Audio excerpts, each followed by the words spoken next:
And you know this, for years, Neil Armstrong refused to be interviewed.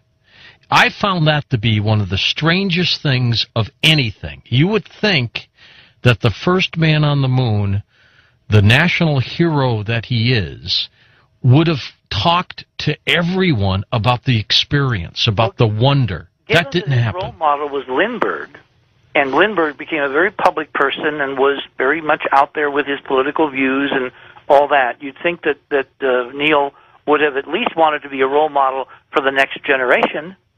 Instead, he became essentially a recluse, a hermit. And on every anniversary, they would wind him up and trot him out in public. The most interesting one was during the Clinton years at the White House on the 25th anniversary, where, do you remember what Armstrong said, the most stunning thing that an astronaut could say, and I think in this milieu get away with it? Give us the quote.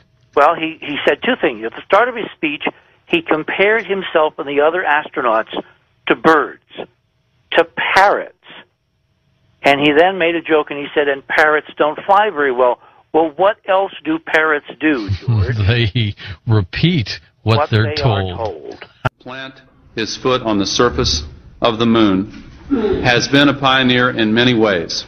And Mr. Armstrong, in asking you to come to the podium, may I say that millions of Americans have admired you not only for your achievement, but for the quiet dignity with which you have conducted yourself and represented not only our country, but humankind. Ladies and gentlemen, Neil Armstrong.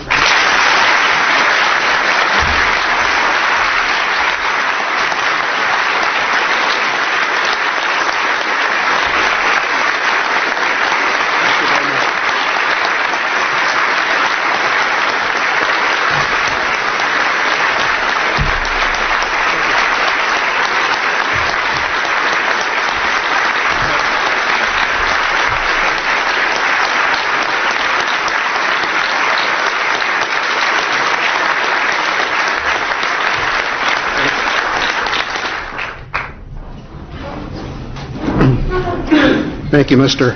Vice President, Mr. President, members of Congress, fellow astronauts, ladies and gentlemen.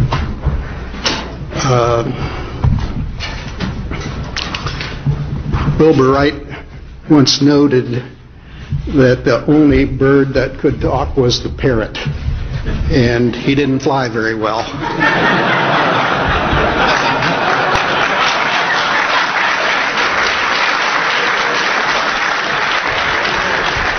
So I'll be brief.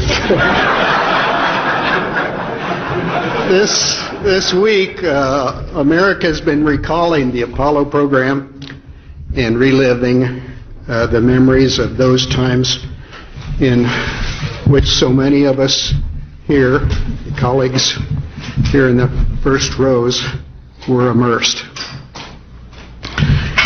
Our old astrogeology mentor, Gene Shoemaker, even called in one of his comets to mark the occasion with spectacular Jovian fireworks.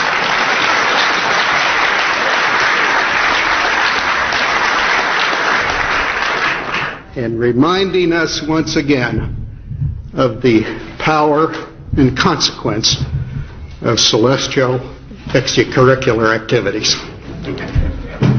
Many Americans were part of Apollo, about 1 or 2 in each 1,000 citizens, all across the country. They were asked by their country to do the impossible, to envisage, to design, and to build a method of breaking the bonds of Earth's gravity, and then sally forth and visit another heavenly body.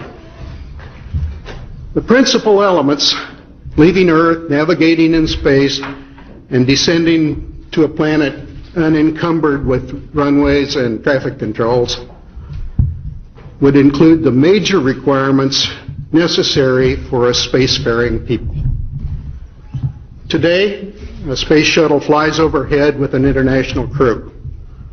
A number of countries have international space programs. During the space age, we have increased the knowledge of our universe 1,000-fold. Today we have with us a group of students among America's best. To you, we say, we have only completed a beginning. We leave you much that is undone. There are great ideas undiscovered, breakthroughs available to those who can remove one of truth's protective layers. There are places to go beyond belief. Those challenges are yours. In many fields, not the least of which is space, because there lies human destiny.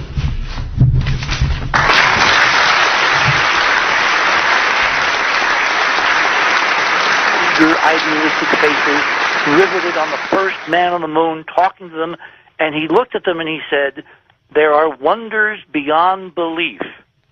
There are truths to be revealed if one can remove truth's protective layers." Now, where in the world does one get the idea the truth has to have protection to be found out?